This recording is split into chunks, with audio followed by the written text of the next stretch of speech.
ಯಾರು ಉತ್ತಮ ಭಾಗವತರು ಅಂತ. ಸರ್ವಭೂತೇಷು ಯಃ ಪಶ್ಯೇತ್ ಭಗವದ್ಭಾವಮಾತ್ಮನಃ.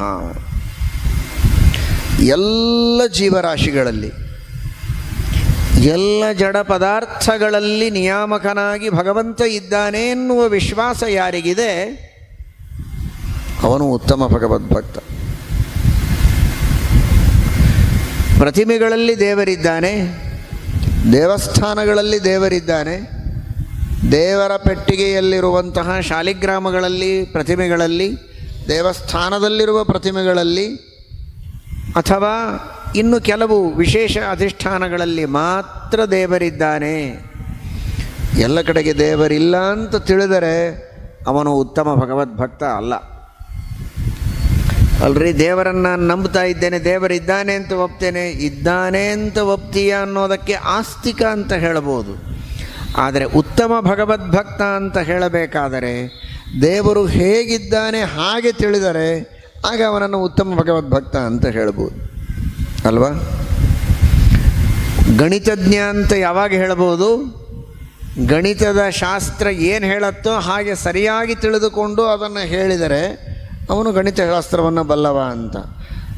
ಗಣಿತವನ್ನು ಹೇಳ್ತಾನೆ, ತನ್ನ ತಲೆಗೆ ಬಂದ ಹಾಗೆ ಹೇಳ್ತಾನೆ. ಅಬದ್ಧ ಗಣಿತಗಳನ್ನು ಏನೇನೋ ಹೇಳಿ ಗಣಿತಶಾಸ್ತ್ರ ಅಂತ ಒಂದಿದೆ, ಗಣಿತ ಅಂತ ಒಂದುಂಟು, ಇಷ್ಟು ನಿನಗೆ ಗೊತ್ತಿದೆ ಅಂತ ಹೇಳ್ಬೋದೇ ಹೊರತು ಗಣಿತಶಾಸ್ತ್ರಜ್ಞ, ಗಣಿತ ವಿದ್ವಾನ್ ಅಂತ ಅನ್ನೋ ಹಾಗಿಲ್ಲ. ಯಾಕೆಂದರೆ ತಪ್ಪು ಹೇಳ್ತಾ ಇದ್ದೆ. ಗಣಿತ ಇದ್ದದ್ದೇ ಬೇರೆ, ನೀನು ಹೇಳ್ತಾ ಇರೋದು ಬೇರೆ. ಎರಡು ಸೇರಿ 5 ಅಂತ ಹೇಳಿದರೆ ಇವನನ್ನು ಯಾವ ಗಣಿತ ವಿದ್ವಾನ್ ಅಂತ ಕರೆಯೋದು? ಹಾಗೆ ಅಲ್ಲ, ನಾನು ಗಣಿತ ಹೇಳಿದ್ನಲ್ಲ, ಗಣಿತ ಹೇಳಿದೆ, ತಪ್ಪಾಗಿ ಹೇಳಿದೆ. ದೇವರನ್ನು ನಾನು ನಂಬಿದ್ದೇನಲ್ಲ, ನಂಬಿದ್ದಿ, ತಪ್ಪಾಗಿ ನಂಬಿದ್ದಿ. ದೇವರು ಒಂದು ಪ್ರತಿಮೆಯಲ್ಲಿ ಮಾತ್ರ ಇರುವ ವ್ಯಕ್ತಿಯಲ್ಲ, ಪ್ರತಿಮೆಯಲ್ಲಿದ್ದಾನೆ, ಅಲ್ಲಿ ಮಾತ್ರ ಇದ್ದವನಲ್ಲ, ಎಲ್ಲ ಕಡೆಗೆ ದೇವರಿದ್ದಾನೆ. ನಾನು ಉಪಾಸನೆ ಮಾಡುವುದಕ್ಕೆ ಎಲ್ಲ ಕಡೆಗೆ ನನಗೆ ಸಾಧ್ಯ ಇಲ್ಲ ಅನ್ನುವುದಕ್ಕೆ ನಾನು ಪ್ರತಿಮೆಯಲ್ಲಿ ದೇವರಿದ್ದಾನೆ ಎನ್ನುವ ಚಿಂತನವನ್ನು ಮಾಡಿ ಅಲ್ಲಿ ವಿಶೇಷ ಸನ್ನಿಧಾನವನ್ನು ಪ್ರಾರ್ಥನೆ ಮಾಡಿ ಪೂಜೆ ಮಾಡುತ್ತೇನೆ. ಈ ಅನುಸಂಧಾನ ಇರಬೇಕು. ಎಲ್ಲ ಭಗವದ್ಭಕ್ತರು, ಆಸ್ತಿಕ ಮಹಾಶಯರು, ಭಕ್ತಿಯಿಂದ ದೇವರ ಪೂಜೆಯನ್ನು ಪ್ರತಿಮೆಯಲ್ಲಿ ಮಾಡುವವರು ಈ ಅನುಸಂಧಾನವನ್ನು ಬಹಳ ಚೆನ್ನಾಗಿಟ್ಟುಕೊಳ್ಬೇಕು. 2 ಮಾತು. ಒಂದು, ಆ ಪ್ರತಿಮೆಯೇ ದೇವರಲ್ಲ ಅನ್ನೋದು ಸ್ಪಷ್ಟವಾಗಿ ಗೊತ್ತಿರಬೇಕು. ವೇದವ್ಯಾಸದೇವರೇ ಸೂತ್ರದಲ್ಲಿ ಅದರ ನಿರ್ಣಯವನ್ನು ಮಾಡಿದ್ದಾರೆ. ನ ಪ್ರತೀಕೆ ನಹಿ ಸಹ. ನಾವು ಏನು ಪ್ರತೀಕಗಳಲ್ಲಿ ದೇವರ ಉಪಾಸನೆಯನ್ನು ಮಾಡುತ್ತೇವೆ, ಆ ಪ್ರತೀಕಗಳನ್ನೇ, ಪ್ರತಿಮೆಗಳನ್ನೇ ದೇವರು ಅಂತ ಎಂದಿಗೂ ಚಿಂತನೆ ಮಾಡಬಾರದು. ಅದು ಮಹಾಪಾಪ, ನರಕ ಸಾಧನ. ಅದು ನೀವು ಮಾಡ್ತಾ ಇರೋದು ದೇವರ ಪೂಜೆ, ಅದರ ಫಲ ನರಕ. ಯಾಕೆಂದರೆ ದೇವರು ಸರ್ವಜ್ಞ, ಜ್ಞಾನಮೂರ್ತಿ, ಆನಂದಮೂರ್ತಿ. ಅವರು ಕಣ್ಣಿಗೆ ಕಾಣುವ ತಾಮ್ರದ ಪಂಚಲೋಹದ ಪ್ರತಿಮೆಯೇ ದೇವರು ಅಂತ ತಿಳಿದರೆ ದೇವರಿಗೆ ಜ್ಞಾನ ಇಲ್ಲ ಅಂತ ತಿಳಿದ ಹಾಗಾಯ್ತಲ್ಲ. ಈ ಪಂಚಲೋಹದ ಪ್ರತಿಮೆಗೆ ಜ್ಞಾನ ಇಲ್ಲ, ಜಡ ಅದು.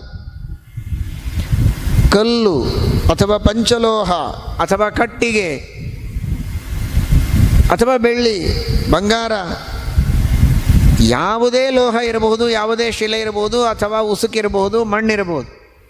ಅವಶ್ಯವಾಗಿ ಪ್ರತಿಮೆಯಲ್ಲಿ ದೇವರ ಪೂಜೆ ಮಾಡಬಹುದು, ಮಾಡಲೇಬೇಕು. ಆದರೆ ಪ್ರತಿಮೆಯೇ ದೇವರು ಅಂತ ತಿಳಿಯಬಾರದು, ಇದರೊಳಗೆ ದೇವರಿದ್ದಾನೆ ಅಂತ ತಿಳಿಯಬೇಕು. ಮನೆಯೊಳಗೆ ಯಜಮಾನ ಇದ್ದಾನೆ, ಮನೆಯೇ ಯಜಮಾನ ಅಂತ ತಿಳಿದರೆ ಸರಳ ಇದೆ ಉತ್ತರ. ಅಲ್ಲಿರುವ ಕಲ್ಲಿನ ಗೋಡೆ, ಮಣ್ಣು, ಕಟ್ಟಿಗೆ, ಕಬ್ಬಿಣ ಇದನ್ನೇ ಯಜಮಾನ ಅಂತ ತಿಳಿದರೆ ಅದು ಅಪಚಾರ ಅಲ್ವಾ? ಅಂತಹ ಬುದ್ಧಿವಂತನಾದ ವ್ಯಕ್ತಿಯನ್ನು ಕಲ್ಲು ಮಣ್ಣು ಅಂತ ಬೈದಾಗೇನೆ ಅದು ಲೆಕ್ಕ. ಹಾಗೆ ಹೇಳ್ಬೋದು, ಈ ಸಂಸ್ಥೆ ಬೇರೆ ಅಲ್ಲ, ಈ ವ್ಯಕ್ತಿ ಬೇರೆ ಅಲ್ಲ ಅಂತ. ಯಾವ ಅರ್ಥದಲ್ಲಿ? ಆ ಸಂಸ್ಥೆ, ಆ ಸಂಸ್ಥೆಯ ಕಟ್ಟಡ ಅದೇ ಆ ವ್ಯಕ್ತಿ ಎನ್ನುವ ಅರ್ಥದಲ್ಲಿ ಅಲ್ಲ. ಆ ಮಾತಿನ ತಾತ್ಪರ್ಯ ಏನು?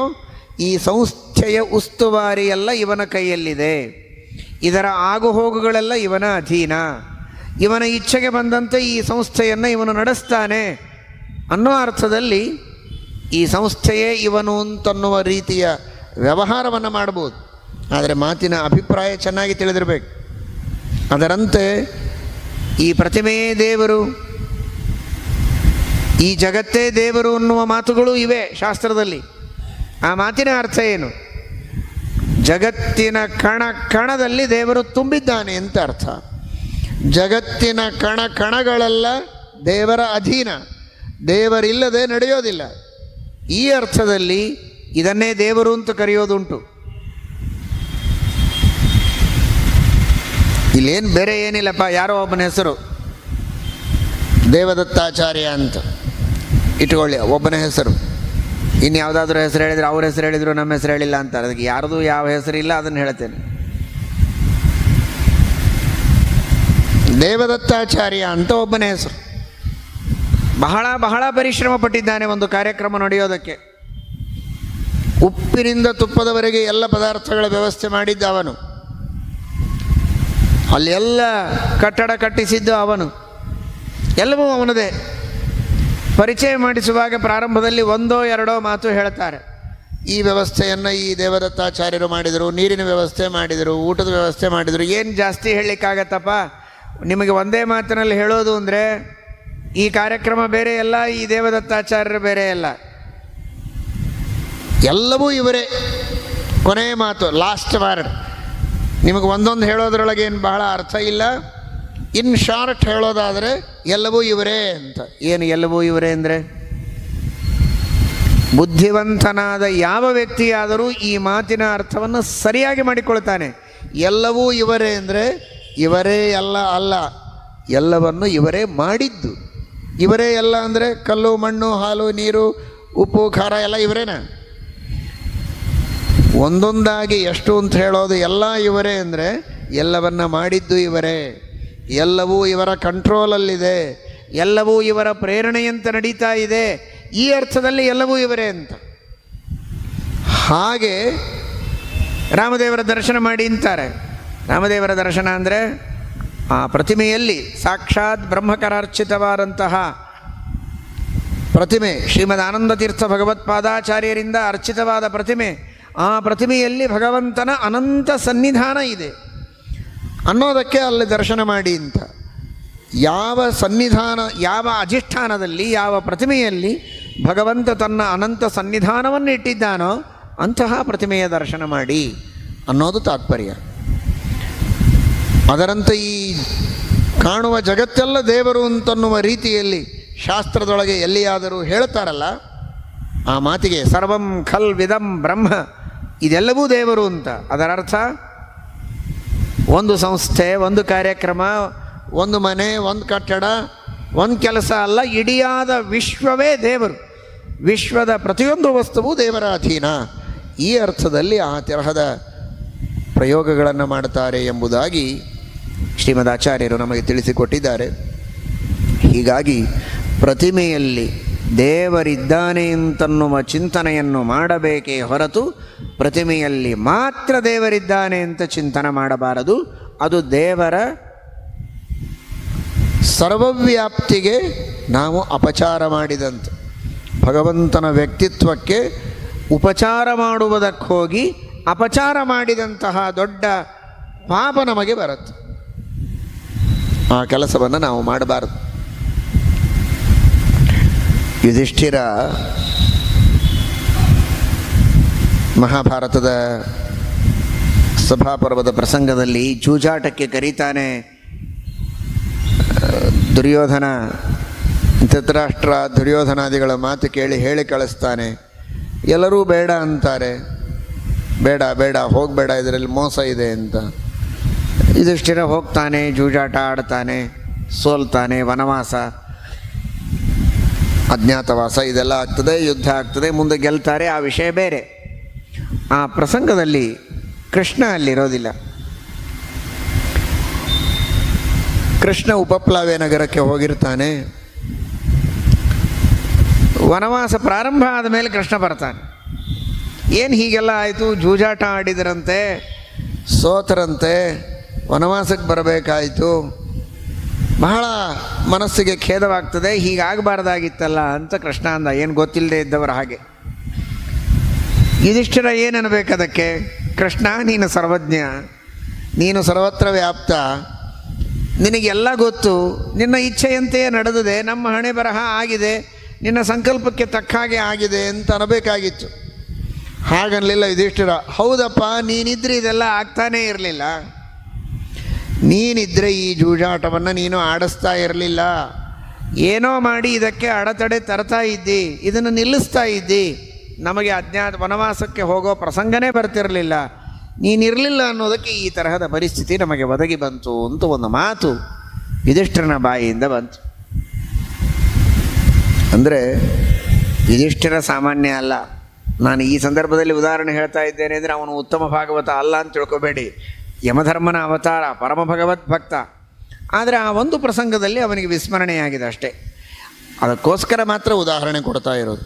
ಆ ಸಂದರ್ಭದಲ್ಲಿ ಆ ಮಾತಾಡಿದ್ದಕ್ಕೆ ಅವನೇನು ಅಶ್ವಮೇಧ ಯಾಗ ಮಾಡಿದಾಗ, ರಾಜಸೂಯ ಯಾಗವನ್ನು ಮಾಡಿದಾಗ ಪುಣ್ಯದ ರಾಶಿ, ಪುಣ್ಯದ ಬೆಟ್ಟವನ್ನೇ ಗಳಿಸಿದ್ದ ಯುಧಿಷ್ಠಿರ. ಅಪಾರವಾದ ಪುಣ್ಯ. ಕಲ್ಲು ಮಣ್ಣಿನ ಗುಡ್ಡಗಳಲ್ಲ, ಮುತ್ತು ರತ್ನ ಬಂಗಾರದ ಗುಡ್ಡವನ್ನು ಅಲ್ಲಿ ಒಟ್ಟಿದ್ದಾರೆ.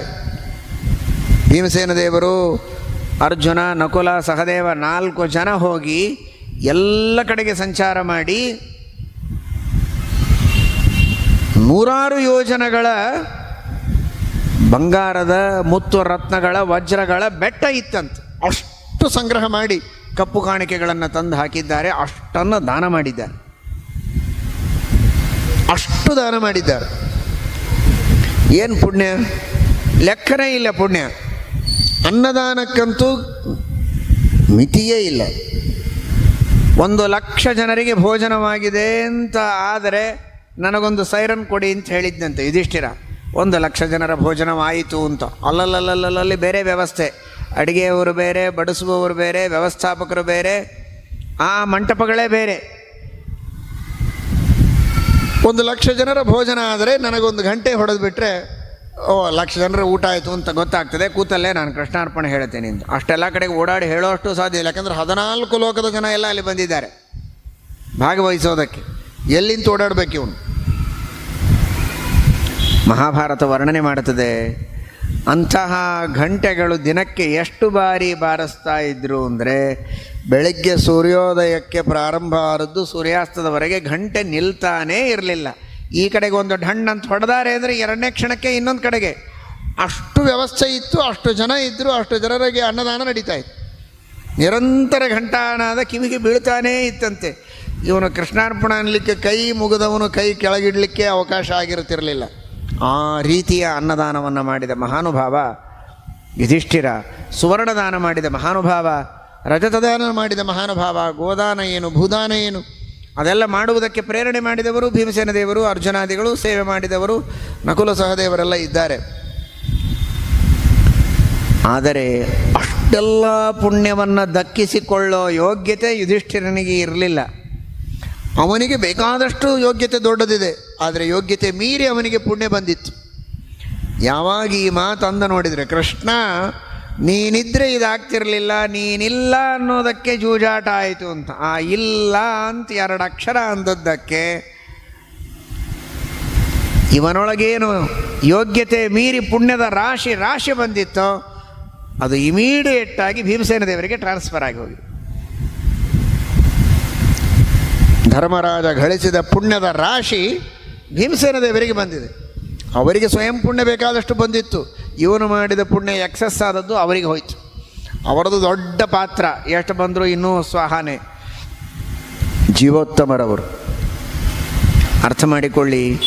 ಒಬ್ಬ ದೇವತಾ ಪುರುಷ ಜಗತ್ತಿನ ಪ್ರತಿಯೊಬ್ಬ ವ್ಯಕ್ತಿಗಳ ಪುಣ್ಯ ಪಾಪಗಳನ್ನು ನೋಡಿ ಅವರವರಿಗೆ ತಕ್ಕ ಶಿಕ್ಷೆಯನ್ನು ಕೊಟ್ಟು, ಪುಣ್ಯ ಇದ್ದರೆ ಸ್ವರ್ಗಕ್ಕೆ ಹೋಗುವುದಕ್ಕೆ ಅನುಮತಿ ನೀಡಿ, ಪಾಪ ಇದ್ದವರಿಗೆ ಶಿಕ್ಷೆಯನ್ನು ಕೊಟ್ಟು ಧರ್ಮಾಧರ್ಮಗಳಿಗೆ ನಿಯಾಮಕನಾಗಿ ನಿಲ್ಲುವ ಒಬ್ಬ ವ್ಯಕ್ತಿ ಧರ್ಮರಾಜ.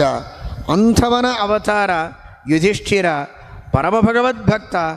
ಆದರೂ ಒಂದು ಕ್ಷಣ ಅವನಿಗೆ ಆ ರೀತಿ ವಿಸ್ಮರಣೆಯಾಗಿ ಅವನ ಮುಖದಿಂದ ಆ ತರಹದ ನುಡಿ ಬಂತು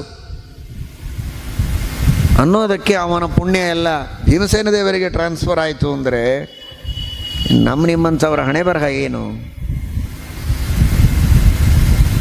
ಎಷ್ಟು ಎಚ್ಚರದಿಂದ ನಾವಿರಬೇಕು. ಹೆಚ್ಚು ಉಪಾಸನೆ ಮಾಡಲಿಕ್ಕೆ ನಮ್ಮ ಯೋಗ್ಯತೆ ಇಲ್ಲ ಅಂದರೆ ತಪ್ಪಿಲ್ಲ, ತಪ್ಪು ಉಪಾಸನೆ ಮಾಡಬಾರದು. ಅದಕ್ಕಾಗಿ ಶ್ರೀಮದ್ ಭಾಗವತ ಹೇಳುತ್ತದೆ, ಸರ್ವಭೂತೇಷು ಯಃ ಪಶ್ಯೇತ್ ಭಗವದ್ಭಾವಮಾತ್ಮನಃ. ಭಗವಂತ ಎಲ್ಲ ಕಡೆಗಿದ್ದಾನೆ, ಪ್ರತಿಮೆಯಲ್ಲಿ ವಿಶೇಷ ಸನ್ನಿಹಿತನಾಗಿದ್ದಾನೆ. ಹೀಗೆ ತಿಳಿಯಬೇಕೇ ಹೊರತು ಇಲ್ಲಿ ಮಾತ್ರ ದೇವರಿದ್ದಾನೆ, ಎಲ್ಲ ಕಡೆಗೆ ದೇವರಿಲ್ಲ ಅಂತ ತಿಳಿಯಬಾರದು. ಎಲ್ಲ ಕಡೆಗೆ ದೇವರಿದ್ದಾನೆ. ಆ ಭಗವಂತ ಸರ್ವೋತ್ತಮನಾಗಿಯೇ ಇದ್ದಾನೆ. ಒಂದು ಕಡೆಗೆ ಉತ್ತಮ, ಇನ್ನೊಂದು ಕಡೆಗಿರೋ ದೇವರು ಸ್ವಲ್ಪ ಅಶಕ್ತ. ಆನೆಯೊಳಗಿರುವ ದೇವರಿಗೆ ಶಕ್ತಿ ಬಹಳ ಇದೆ, ಕುರಿಯೊಳಗಿರೋ ದೇವರಿಗೆ ಶಕ್ತಿ ಇಲ್ಲ ಅಂತ ತಿಳಿಯಬಾರದು. ಅವನು ಇರುವೆಯೊಳಗೆ ಇರಲಿ, ಕುರಿಯೊಳಗೆ ಇರಲಿ, ಆನೆಯೊಳಗೆ ಇರಲಿ, ಬ್ರಾಹ್ಮಣನಲ್ಲಿಯೇ ಇರಲಿ, ಯಾವುದೇ ವ್ಯಕ್ತಿಯಲ್ಲಿರಲಿ, ಯಾವುದೇ ವಸ್ತುವಿನಲ್ಲಿರಲಿ, ದೇವರಲ್ಲಿ ತಾರತಮ್ಯ ಇಲ್ಲ. ದೇವರು ಏಕಪ್ರಕಾರನಾಗಿದ್ದಾನೆ. ವಸ್ತುಗಳಲ್ಲಿ ತಾರತಮ್ಯ ಇದೆ, ಜೀವರಾಶಿಗಳಲ್ಲಿ ತಾರತಮ್ಯ ಇದೆ, ಜಡ ವಸ್ತುಗಳಲ್ಲಿ ತಾರತಮ್ಯ ಇದೆ, ಆದರೆ ಒಳಗಿರೋ ದೇವರಲ್ಲಿ ತಾರತಮ್ಯ ಇಲ್ಲ. ಭಗವಂತ ಏಕಪ್ರಕಾರನಾಗಿ ಎಲ್ಲರಲ್ಲಿದ್ದಾನೆ ಎಂಬುದಾಗಿ ಯಾರು ತಿಳಿಯುತ್ತಾರೋ ಅವರು ನಿಜವಾದ ಭಗವದ್ಭಕ್ತರು.